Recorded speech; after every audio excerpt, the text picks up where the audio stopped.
সত্যি বলি না? হ্যাঁ সত্যিই তো বললাম। মানে দুটা দাঁতের খুব অভাব ফিল করতেছি আমি। কি মানে? মানে তোমার এই দুই দিক দিয়ে দুইটা দাঁত যদি নেমে আসতো তাহলে ড্রাকুলার মতো লাগতো। এমনিতে কাছাকাছি চলে গেছো। আমাকে ড্রাকুলার মতো লাগতেছে? আরে রাগ করতেছো কেন? সত্যি কথা বললাম। আইজা তুই বাসা থেকে বেরো। আর কতক্ষণ ভাই, দেরি হয়ে যেতেছে তো, একটু তাড়াতাড়ি করো। এই তো আর একটা মিনিট। 2 ঘন্টা ধরে 1 মিনিট 1 মিনিট বলতেছো তুমি। 2 ঘন্টা লাগে একটা মানুষের সাজতে, আমি তো 5 মিনিটে রেডি হয়ে গেলাম। তাড়াতাড়ি করো তো। তুমি এমন কেন বলো তো? তুমি 5 মিনিটে রেডি হয়ে গেছো, তোমার রেডি হওয়ার আমার রেডি হওয়া কি এক? পুরুষ মানুষের তাকে শার্ট পরলাম, একটা প্যান্ট পরলাম, হয়ে গেল। মেয়েদের বেলায় কিরকম হয়? তো তোমার কোনো ঠিকমতো সাজতেও পারলাম না। ঠিক মতো সাজতে পারবো না, তাতে 2 ঘন্টা চলে গেছে। তুই তো ঠিক মতো সাইজে এদিকে ঘুরে দেখতে যে স্বামী মারা গেছে অপেক্ষা করতে করতে।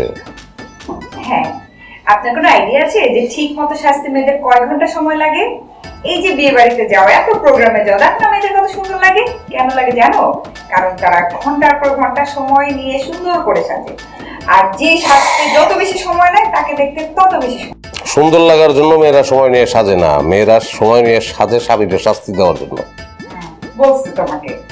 আর তাছাড়া বাসায় বউ থাকলেই তো একটু শাস্তি পেতেই হয়, কিছু করার নেই। যাই হোক, দেখো তো আমাকে কেমন হচ্ছে।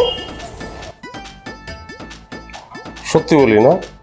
হ্যাঁ সত্যিই তো বললাম। মানে দুটা দাঁতের খুব অভাব ফিল করতেছি আমি। কি মানে?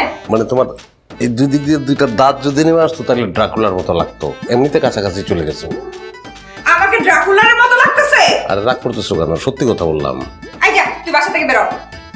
আরে রাগ করো না, ড্রাকুলার মতো লাগলেও আমি তো ড্রাকুলা ভালোবাসি। আমি কোনো বিয়ে টিয়েতে যাব না, তুই বাসা থেকে বের হ, নাইলে এখন আমি গরম পানি এনে তোর মাথায় ঢালবো। খুব ধরো, আমি ভালোবাসি তোমার। আরে ভাই, আমি মিথ্যে কথা বলতে পারবো না, তোমার ড্রাকুলার মতো লাগতেছে, কিন্তু আমি ড্রাকুলারে ভালোবাসি, এটাও সত্যি কথা। আমাকে ড্রাকুলারের মতো লাগতেছে না? তুই দাঁড়া, আমি এখন গরম পানি নিয়ে আসতেছি, ওয়েট। তো গরম পানি আনবে মনে হয় সত্যি সত্যি। আচ্ছা শোনো, ওই মাথা ঠান্ডা হলে নিচে আসো, আমি নিচে অপেক্ষা করতেছি।